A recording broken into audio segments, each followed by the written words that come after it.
kabajamtoota ulfaatoo uummata Oromoo jiraadhaa kan kiristaanaa kan musliimaa kan waaqeffataa kan pirootestaantii hundi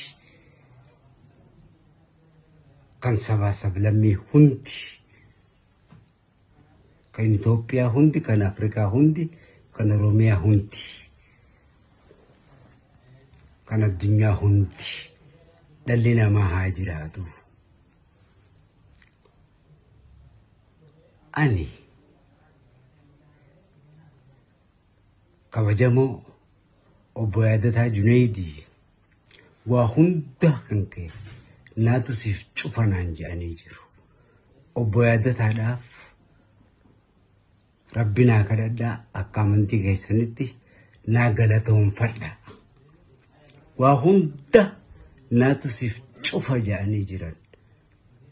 Waa hunda naatu siif taha jedhanii jiran waan ta'eef kana booda waan tokkotti rakkatanii hin ciqqamina waa'ee kan kootti. Yaadataadhaaf Rabbi naa kadhadhaa naa galatoomfadhaa.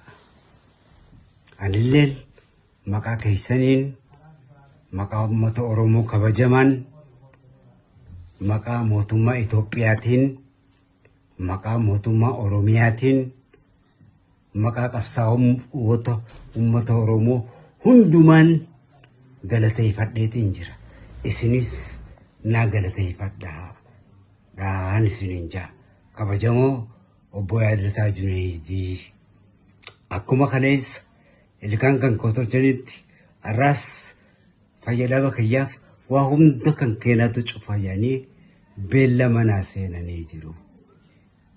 Kanaaf isinis naaf ulfaadhaa isammoo naa galateeffadhaa.